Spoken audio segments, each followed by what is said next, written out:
l'occasion de l'année du cheval, le Courrier du Vietnam a publié un numéro spécial. Le point d'orgue de ce numéro est une série d'articles sur les industries culturelles, un nouveau moteur de la croissance vietnamienne. Dans la stratégie nationale de développement des industries culturelles à l'horizon 2030, avec vision jusqu'en 2045, récemment approuvé par le Premier ministre Phạm Minh Chính, ce secteur devrait représenter 9% du produit intérieur brut, PIB, et mobiliser 8% de la population active. Le pays ambitionne d'en faire un pilier de l'économie nationale en misant sur une croissance soutenue et une montée en puissance des exportations créatives. Le plan identifie clairement 10 domaines clés: cinéma, beaux-arts, photographie et exposition, art du spectacle, logiciel et jeux de divertissement, publicité, artisanat d'art, tourisme culturel, design créatif, télévision et radio, édition. Sur ce sujet, le Courrier du Vietnam a présenté les avis du professeur associé Dr Bùi Hoài Sơn, membre permanent de la Commission de la culture et de l'éducation de l'Assemblée nationale, qui a précisé que, dans un Vietnam en pleine industrialisation, la culture s'affranchit de son statut de simple, socle spirituel, pour devenir un puissant vecteur de croissance. Dans ce numéro spécial, le Courrier du Vietnam vous invite à découvrir les couleurs du Tết à travers le pays, du fait au cœur des montagnes à Ba Lien, à un espace raffiné dédié à l'art du thé ou la culture du cây nêu dans le delta du Mekong.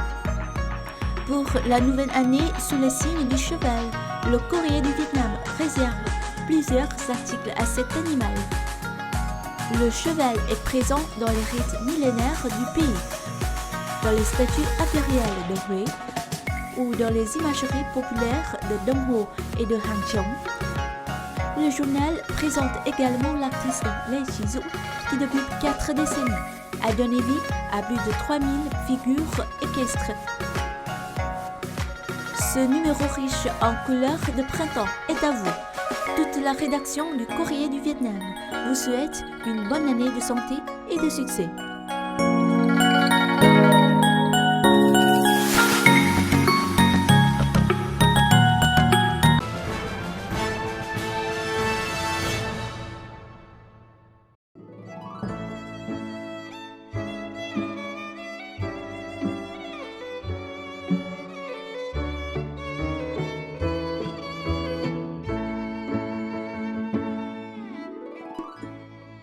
Depuis 4 décennies, Lê Chí Dũng a donné vie à plus de 3000 figures équestres qui s'expriment sur papier, toile, huile ou lac. Chaque support devient un espace de liberté où l'animal incarne souffle et énergie, révélant l'âme indomptable et l'esprit résilient du Vietnam.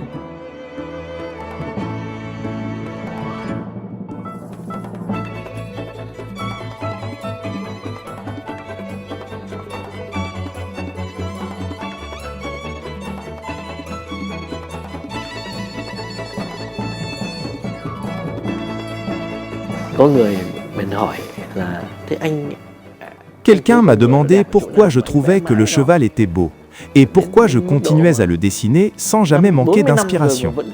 Pourquoi je parvenais à créer de nouveaux tableaux de chevaux sans répéter les anciens. J'ai répondu que, si l'on observait attentivement, le cheval était incroyablement beau.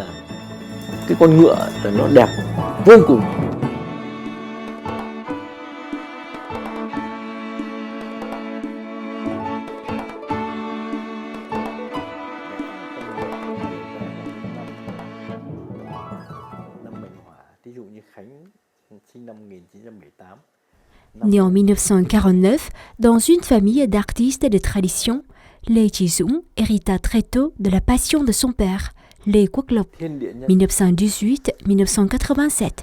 Celui-ci a reconnu comme l'un des plus grands maîtres de la langue traditionnelle du XXe siècle et pionnier des beaux-arts vietnamiens modernes. Durant les heures les plus sombres de la guerre du Vietnam, l'étudiant de l'Université des Beaux-Arts répondit à l'appel de la patrie et troqua ses pinceaux contre les armes. Il endura les combats les plus éprouvants à Quang Tri, au centre, avant de rejoindre la brigade blindée 203, qui pénétra dans le palais de l'Indépendance le 30 avril 1975, contribuant ainsi à la victoire éclatante de la campagne historique de Ho Chi Minh. Ces années de combat lui offrirent une matière humaine et artistique d'une rare puissance. L'artiste a réalisé une série d'esquisses sur l'image des soldats dans les années de guerre. Particulièrement, son œuvre Vượt Trọng Điểm, surmonter le point clé, réalisé en lac poncé en 1974, est conservé aujourd'hui au Musée des Beaux-Arts du Vietnam. Ce tableau demeure l'une de ses créations les plus emblématiques sur le thème de la guerre. Après la guerre, il quitta l'armée et se maria, mais une inquiétude persistait. Son épouse ne parvenait pas à avoir d'enfants.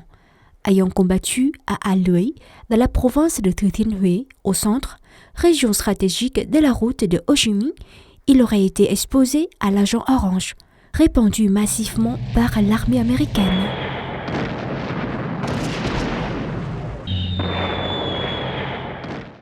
Năm 1977, mình chuyển ngành ra quân là mình có gia đình, nhưng mà En 1977, je suis sorti de l'armée et me suis marié. Mais ma femme n'arrivait pas à tomber enceinte, ce qui me préoccupait énormément. En 1978, ma femme est tombée enceinte, mais j'étais toujours inquiet, ne sachant pas si l'enfant naîtrait en bonne santé. À la fin de 1978, après la naissance d'un petit garçon en pleine forme, j'ai enfin été rassuré et compris que je n'avais pas été affecté par l'agent orange. Et c'est justement parce que l'enfant est né en 1978, l'année du cheval, que j'ai été très heureux d'avoir un enfant sous le signe du cheval. C'est l'une des raisons pour lesquelles j'ai développé une grande passion pour la peinture de chevaux. Le premier cheval que j'ai peint est né dans ce contexte. Dans ce tableau, je représente un cheval non pas en train de galoper, mais un cheval qui se tient paisiblement, les jambes écartées. Le cheval est là, immobile, regardant le ciel.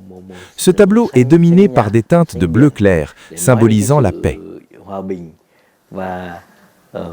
Dáng ngựa ấy nó cũng nói là một cái dáng là đã yên bình rồi. Depuis lors, l'animal est devenu le fil conducteur des œuvres de Lê Chí Dũng. Il s'interrogea longtemps sur la manière de se distinguer des artistes chinois et européens qui sont considérés comme les maîtres des tableaux équestres. En Europe, la peinture équestre à l'huile atteint un haut niveau technique, explorant volume et lumière jusque dans les moindres détails.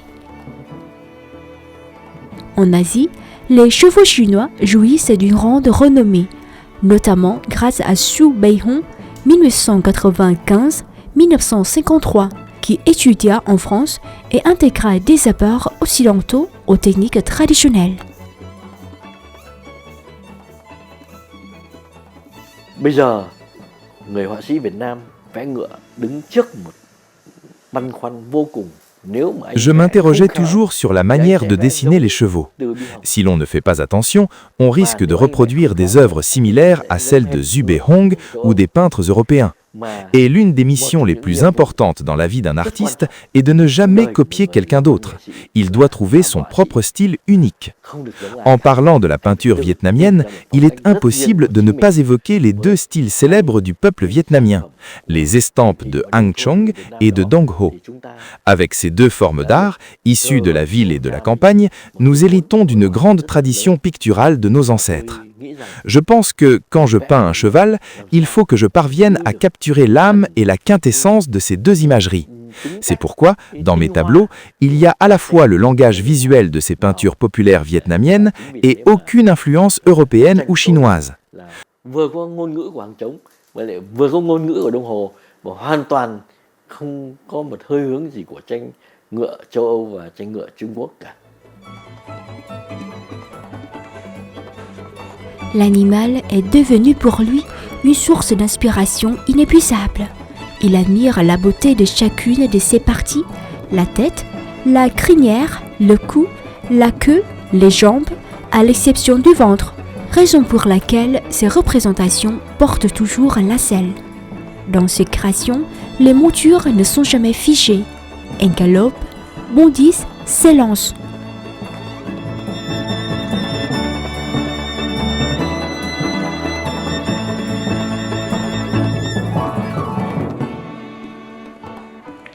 Những con ngựa của tôi đa phần là con ngựa phi, rất ít khi đứng yên. Nó có một lý do. Je dessine principalement des chevaux en train de galoper, très rarement immobiles. Il y a une raison profonde à cela. J'ai servi dans une brigade blindée, où l'on comparait souvent les chars à des chevaux de fer. Lors des combats, ils devaient être en avant-garde pour encaisser les tirs. Ces années ont marqué mes œuvres. Cho nên là những năm tháng trong quân ngũ đó và với tâm chất của một người lính ấy, nó cũng ăn sâu vào trong thời kỳ sáng tác sau này, làm tôi vẽ ngựa phần lớn là rất phi chứ không hay đứng yên. Son pinceau s'élance comme une crinière au galop, portée par le souffle invisible du vent. À chaque trait surgit une silhouette incandescente, porteuse d'élan vital et de puissance. Bien que son père ait été un maître incontesté de la laque, Lê Chí Dũng choisit une autre voie.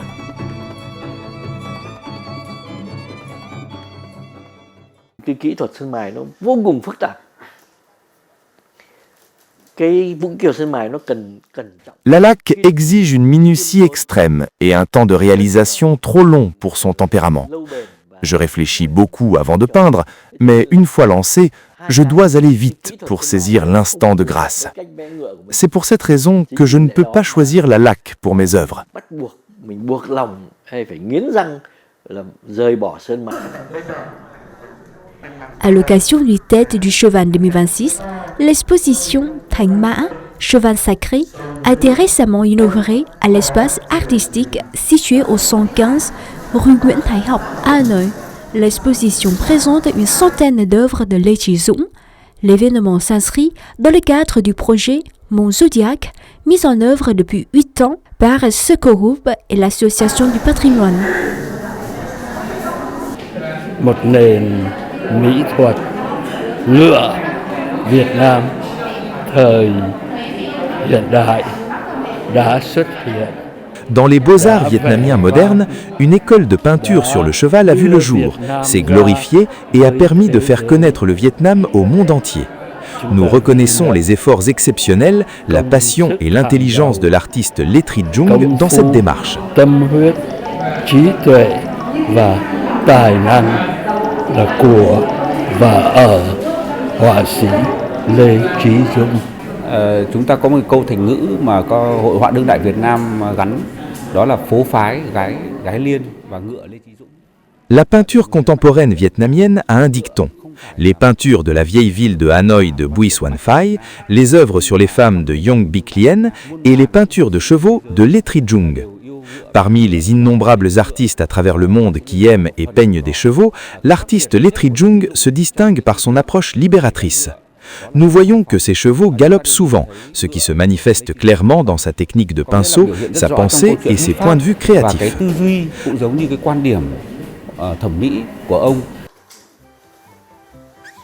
En novembre 2025, son ouvrage Ngựa, cheval, recueil de 178 peintures, a été publié par l'Association du patrimoine. Ce livre constitue une synthèse éloquente de plusieurs décennies de création et témoigne de l'ampleur de son œuvre.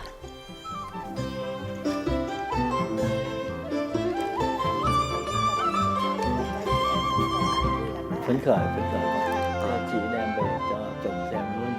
Nhân dịp năm Bính Ngọ, tôi xin chúc. À l'occasion de l'année du cheval, je souhaite à tous les lecteurs du Courrier du Vietnam une année pleine de bonheur, de chance et de succès, aussi prospère qu'un cheval galopant à toute vitesse. Giống như nước đại của con ngựa.